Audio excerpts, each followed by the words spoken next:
List పై suspense, తమ్ముళ్లలో tension. ఏంటి అనిల్, చంద్రబాబు నాయుడు గారు ఇప్పుడే కొద్దిసేపటి క్రితం ప్రకటించినట్లున్నారు కదా, ఏదో మెసేజ్ చూశాను. వారు చెప్పినటువంటి అంశం ఏంటంటే నంద్యాల ఎన్నికల సమయంలో అంటే అభ్యర్థుల ప్రకటన అంతా ఒకేసారి ఉంటుంది, నా పేరుతో సహా అందరి పేర్లు ఒకేసారి బయటకు వస్తాయి, ఇందులో ఎవరికి మినహాయింపు లేవు అని చెప్పని అందరి అభిప్రాయ సేకరణ తరువాతే అభ్యర్థుల ప్రకటన అనేటువంటిది ఏదో చెప్పినట్లున్నారు. అంటే ఆల్మోస్ట్ అందరికీ ఒకేసారి లిస్ట్ ఉంటుంది, దీంట్లో ఎవరికి మినహాయింపులు లేవని చెప్తున్నట్టున్నారు. అంటే ఇంకా కూడా అభ్యర్థుల ప్రక్రియ అందరి అభిప్రాయాలు తీసుకున్న తర్వాతనే, అంటే ఇంకా అభిప్రాయాలు ఇంకా చాలా కాలం పట్టేట్టుంది.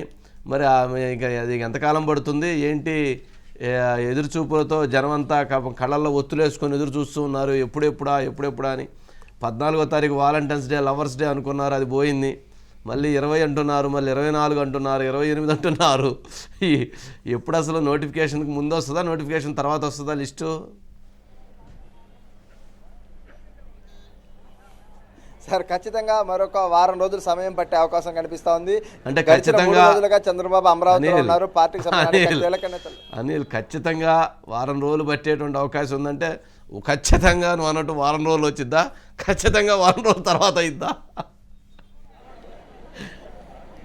ఖచ్చితంగా మరొక 7-8 రోజుల్లో వచ్చే అవకాశాలు కనిపిస్తూ ఉన్నాయి సార్. దానికి కారణం ఏంటంటే ఎన్నికల నోటిఫికేషన్కి 1-2 రోజుల ముందుగానే లిస్ట్ ఇవ్వాలనేది టీడీపీ అధినేత చంద్రబాబు ఆలోచనగా కనిపిస్తుంది. పార్టీ ముఖ్య నేతల వద్ద ఈ విషయాన్ని ఆయన ప్రస్తావించారు. కొంత ఒత్తిడి ఉంది, అయినప్పటికీ కూడా పొత్తుల కారణంగా సర్దుబాటు ఇతర అంశాలు ఉన్నాయి, వీటన్నిటిని దృష్టిలో పెట్టుకొని నేను ప్రకటించబోతున్నాను. నా స్థానంతో పాటు అన్ని స్థానాలు ఒకే రోజున ఒకే సమయంలో ఒకే జాబితాలో ప్రకటిద్దామనేది నా ఆలోచన. ఖచ్చితంగా పొత్తుల నేపథ్యంలోనే ఈ కొంత సమయాభావం పడుతుంది, అర్థం చేసుకోండి అంటూ కూడా ఈరోజు నిన్న కలిసిన నేతలతో చెప్పినట్టు తెలుస్తోంది. సహజ సిద్ధంగా చంద్రబాబు గారికి ఒక లక్షణం ఉంటుంది, చివరి దాకా సాగదీసే ఆయన ఆలోచన ధోరణి ఎప్పుడు కూడా అమలు చేస్తూ ఉంటారు, ఎన్ని చెప్పినా వాటన్నిటికీ ముందు. కానీ అంతిమంగా జరిగేది ఏంటంటే ఆలస్యం మాత్రమే. అది మరొకసారి ఎన్నికల సందర్భంగా చంద్రబాబు ఆ విషయంలో కూడా అదే విధమైన పాత పందాన్ని అవలంబిస్తూ ఉన్నారు. అధికార పక్షం దూకుడుగా వెళ్తున్నా, ఎంత స్పీడ్ పెంచినా ఆయన మాత్రం ఆచి తూచి కొలబద్ద వేసి అడుగులు అయితే ఏదైతే ముందుకు తీసుకెళ్తున్న పరిస్థితి కనిపిస్తూ ఉంది. ఎందుకంటే అభ్యర్థుల గుణగణాలు, లేకపోతే వారి యొక్క శక్తి సామర్థ్యాలు, అక్కడున్న స్థానిక స్థితిగతులు, ఇవి అన్నీ పైకి చెప్తున్నప్పటికీ కూడా అంతర్గతంగా ఇతర అంశాలు కూడా కొన్ని ఉన్నట్లు కనిపిస్తాం సార్. అనిల్ అంటే అనిల్ ఈరోజు పాటు సమయం పట్టే అవకాశం. అనిల్ ఈరోజు అంటే ఎక్కడైతే ఈరోజు పార్టీలో కూడా చేరికలకు సంబంధించి ఒంగోలు జిల్లాకు చెంది సీనియర్ శాసనసభ్యుడు, మాజీ శాసనసభ్యుడు, 5 సార్లు ఎమ్మెల్యేగా ఉన్నటువంటి బాచిని చెంచు గారటయ్య, అలాగే వాళ్ళ కుమారుడు అద్దంకి నియోజకవర్గం ఇన్ఛార్జిగా ఉండి టికెట్ ఆయనకి ఎత్తేసారు. పాపం ఆ చీటీలో చినిగిపోయింది ఆయన, కృష్ణ చైతన్యకి. వాళ్ళకి అద్దంకి, ఇటు పర్చూరు, ఇటు సంద్రదలపాడు, ఒంగోలు కొంత క్యాడర్ ఉంటుంది, బలమైన క్యాడరు. మరి వారు కూడా ఈరోజు అంటే 2014 వైఎస్ఆర్సీపీ పార్టీ పెట్టిన దగ్గర నుంచి వాళ్ళు ఆ పార్టీలో కొనసాగారు. మరి ఈరోజు వారు ఆ పార్టీని వీడి తెలుగుదేశంలో చేరినట్లున్నారు. అట్లాగే ఎవరైతే మిగిలినటువంటి అద్దంకి నియోజకవర్గానికి చెంది లేదా నర్సాపేటకు చెందినటువంటి చిన్న వెంకటరెడ్డి కావచ్చు, అట్లాగే భీమవరము ఆ ప్రాంతానికి చెందినటువంటి పేకేరి శ్రీను కావచ్చు, ఇట్లా చాలామంది వైఎస్ఆర్సీపీ పార్టీకి అత్యంత సన్నిహితులు లేదా పార్టీలు అత్యంత క్రియాశీలమైనటువంటి పాత్ర పోషించేటువంటి వాళ్ళందరూ కూడా ఏంటి అందరూ ఒకేసారిగా క్యూ కట్టేస్తున్నారు తెలుగుదేశం పార్టీలోకి. ఏంటి ఏం జరుగుతుంది?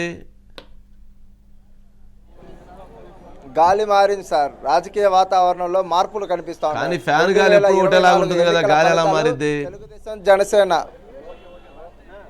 స్పీడ్ తగ్గిపోయింది సార్, ఫ్యాన్కి రిపేర్ వచ్చిందన్న విధంగా వైసీపీ నేతల మాటలు కనిపిస్తాను. అందుకే సైకిల్ స్పీడ్ పెరిగింది, సైకిల్ పైన సవారీ చేయడానికి నేతలు సైకిల్కి మోటార్ అమర్చారా లేకపోతే ఫ్యాన్కి మోటార్ తీసేశారా? అంటే ఫ్యాన్ స్పీడ్ తగ్గడంతో ఆటోమేటిక్గా సైకిల్ స్పీడ్ పెరిగిందనే చెప్పుకోవాలి. అంటే లోకేష్ బాగా స్పీడ్గా దొక్కుతున్నారా? ఆల్టర్నేట్గా ఉన్న వ్యవహారం. వీటన్నిటికీ మించి ప్రజల ఆలోచన, ప్రజల మనోగతం, దానికి తగ్గట్టుగానే నేతల ఆలోచనలు కనిపిస్తాయి. అందులో భాగంగానే ఇప్పుడు తెలుగుదేశం పార్టీ, జనసేన రాబోయే రోజుల్లో బీజేపీ కూటమి ఖచ్చితంగా 2014ని రిపీట్ చేస్తున్న నమ్మకంతో చాలా మంది వైసీపీ నేతలు ఫ్యాన్ కు గుడ్ బై చెప్పి సైకిల్ పైన ముందుకు పోవడానికి సిద్ధమవుతా ఉన్నారు. అందులో భాగంగానే వైసీపీలో కీలకంగా ఉమ్మడి ప్రకాశం జిల్లాలో పనిచేసిన బాచిన కృష్ణ చైతన్య, ఆయన తండ్రి గరటయ్య ఇద్దరు కొద్దిసేపటి క్రితం చంద్రబాబు సమక్షంలో పార్టీలో చేరారు. వీరితో పాటు రాయలసీమ అనంతపురం జిల్లా కదిరి నుంచి, నంద్యాల నుంచి, ఉమ్మడి గుంటూరు జిల్లా పరిధిలోకి వచ్చేటటువంటి పల్నాడు నరసరావుపేట ప్రాంతం నుంచి కూడా అనేక మంది నేతలు చేరటం, ఇక ఉభయ గోదావరి జిల్లాల్లో కీలకమైన పశ్చిమ గోదావరిలో కీలకంగా ఉన్నటువంటి తణుకు, భీమవరం నియోజకవర్గాలకు సంబంధించిన వైసీపీ కీలక నేత పేకేరి సీను కూడా ఆ పార్టీకి గుడ్ బై చెప్పి మళ్ళీ ఏదైతే ఉందో తెలుగుదేశం పార్టీతో కలిసి నడవాలనేది, రాజకీయ ప్రయాణాన్ని ముందుకు పోవాలనేది ఆయన ఆలోచనగా ఉన్నట్లు కూడా తెలుస్తూ ఉంది. చంద్రబాబుతో ఒక 20 నిమిషాల పాటు పేకేరి సీను కూడా ఈరోజు భేటీ అయ్యి సంప్రదింపులు కూడా జరిపినట్లు మనకు తెలుస్తూ ఉంది. అంటే దాదాపు ఎంపీలు, ఎమ్మెల్యేలు, మాజీ మంత్రులే కాకుండా కింది స్థాయి నాయకులు కూడా ఇక వైసీపీతో వద్దు, సైకిల్తో ముద్దు అనే విధంగా వాళ్ళ ఆలోచన కనిపిస్తూ ఉంది. అందుకోసమే వాళ్ళు ఈ రకంగా చంద్రబాబుని కలిసి పార్టీలో చేరడానికి కూడా ముందుకు వస్తున్న పరిస్థితి కనిపిస్తూ ఉంది. ఒక కోలాహలం వాతావరణం అయితే నిన్న ఈ రోజు కనిపిస్తూ ఉంది సార్ చంద్రబాబు నివాసం వద్ద. ఖచ్చితంగా ఎన్నికల ఫలితాలను ఇప్పుడు జరుగుతున్న ఈ యొక్క చేరికలు కావచ్చు, ఈ స్పీడ్ కావచ్చు ప్రభావితం చేయబోతున్నాయి అనేది చాలా కీలకంగా కనిపిస్తూ ఉంది. రాజకీయ విశ్లేషకుల అంచనా కూడా ఆ దిశగానే కనిపిస్తూ ఉంది. Okay, right. మరి చూద్దాం మరి